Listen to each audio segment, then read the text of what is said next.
के चरणों की नित्य निरंतर उपासना ही इस संसार में परम कल्याण, आत्मिक क्षेम है और सर्वथा भय शून्य है। हाँ, परम कल्याण क्या है?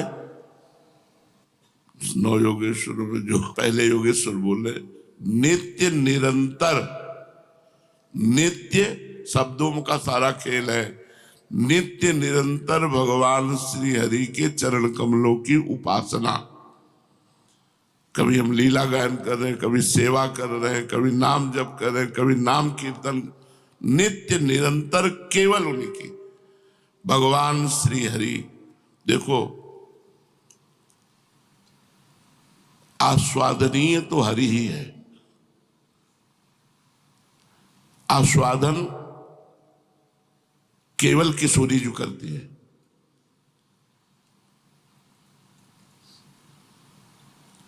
आस्वादन केवल किशोरी जो करते हैं श्री कृष्ण का, दूसरे की सामर्थ्य नहीं। अगर कोई आस्वादन कर पाया तो किशोरी जी की कृपा से श्री कृष्ण का आस्वादन कर पाया।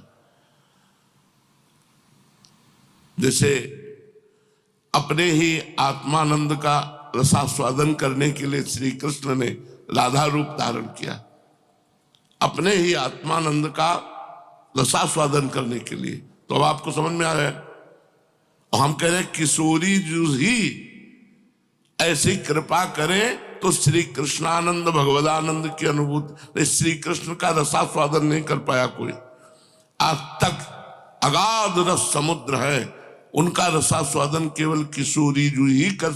और अगर कोई कर पाया तो किशोरी जी की कृपा भाव से ही कर पाया।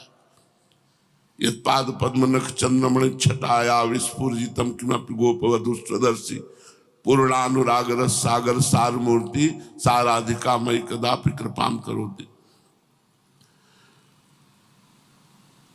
राधा दास से मपास्य यह प्रेतते गोविंद संगासया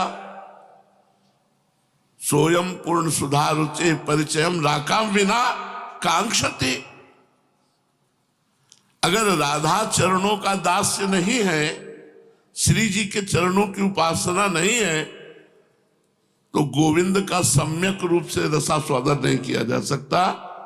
जैसे पूर्ण चंद्र का दर्शन पूर्णिमा के बिना नहीं हो सकता, ऐसे किशोरी जी के बिना परमात्मा तत्व का अनुभव नहीं हो सकता। जो हमारे परमात्मा है, रसघन मोहन मूर्ति। अरे आप इनको साधारण समझते हैं क्या? दृष्टि हुए चंपक लते हो चमत्कृतांगी, देखते ही चंपक लता की तरह चमत्कृत हो जाती है लाडली जो। ऐसे लालजू सुंदर है, ऐसे लालजू का रसास्वादन तो सिर्फ लाडली जू। जैसे आत्मानंद का रसास्वादन करने के लिए भगवान राधा रूप हुए, प्रभु ही तो राधा रूप हुए। प्रभु के हृदय का आह्लाद ही तो राधा है। तो हम लोगों को तो बहुत बढ़िया मार्ग मिल गया। अगर राधा दास नहीं है तो मोहन का स्वादन नहीं, और राधा दास से जो है वो मोहना स्वादिते स्वयं राधा दास का रसास्वादन पर ब्रह्म परमात्मा रसघन मोहन मूर्ति श्री लालजू महाराज करते हैं। तो श्री जी के चरणों का आश्रय लेकर निरंतर हरि की नित्य निरंतर उपासना, यही परम कल्याण का स्वरूप है। नव योगेश्वरों ने बताया नित्य निरंतर भगवान श्री हरि के चरण कमलों की उपासना ही परम कल्याण है। ये श्रेय है, यही श्रेय है जी। राजन, भक्तजनों के हृदय से कभी दूर न होने वाले अच्युत भगवान के चरणों की नित्य निरंतर उपासना ही इस संसार में परम कल्याण, आत्यांतिक क्षेम है अथवा सर्वथा भय शून्य है, ऐसा मेरा निश्चित मत है। देह गेह आदि तुच्छ एवं असत पदार्थों से अहंता एवं ममता हो जाने के कारण जिन लोगों की चित्तवृत्ति उद्विग्न हो रही है, उनका भय भी इस उपासना का अनुष्ठान करने पर पूर्णतया निवृत्त हो जाता है। भगवान ने भोले भोले अज्ञानी पुरुषों को भी सुगमता से साक्षात अपनी प्राप्ति के लिए जो उपाय स्वयं श्रीमुख से बतलाए हैं, उन्हें ही भागवत धर्म समझो। राजन, इन भागवत धर्मों का अवलंबन करके मनुष्य कभी विघ्नों से पीड़ित नहीं होता, और नेत्र बंद करके दौड़ने पर भी अर्थात विधि विधान में त्रुटि हो जाने पर भी न तो मार्ग से स्खलित होता है और ना ही पतित पतित होता है, फल से वंचित होता है। भागवत धर्म का पालन करने वाले के लिए ये नियम नहीं है कि वे एक विशेष प्रकार का कर्म ही करें।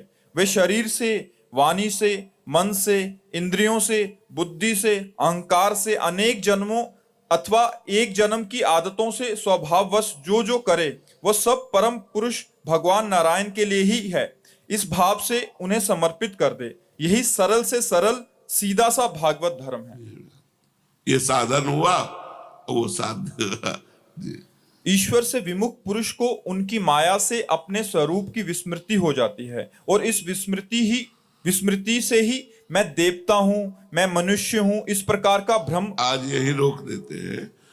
बस नित्य निरंतर भजन, हर समय भजन करो। भजन ही सर्वोपरि, सब शास्त्रों का सार भजन। कल जो सत्संग चल रहा था, हम भी सुन रहे थे, तुकाराम जी की वाणी से सत्संग चल, सब कुछ तुकाराम जी कहते हैं, मैं पांडुरंगा की कसम खा के कहता हूं, मुझे जो कुछ मिला नाम से। बड़ा आनंद आ रहा था जब कल का जो सत्संग चला ना, वहां हम बैठे खोल करके ऊपर सुन रहे, बस नाम नाम नाम, जितना नाम जप करोगे, नाम कीर्तन करोगे, जो जो कर्म करो सब भगवान के लिए करो। इसी जन्म में भगवत प्राप्ति कर लो, नहीं कलिकाल और बढ़ता जाएगा, मलिनता बढ़ती जाएगी। भगवत प्राप्ति के लिए जो सही मार्ग है वो ढकते चले जाएंगे, पाखंड का प्रचार प्रसार होता जाएगा। खूब नाम जप करो और शांत रहो, इंद्रियों को अपने अधीन रखो भगवान की कृपा से। इसी जन्म में भगवत प्राप्ति करनी चाहिए। Radha Vallabh. Hello, Moto. Grab Motorola Edge 60 Pro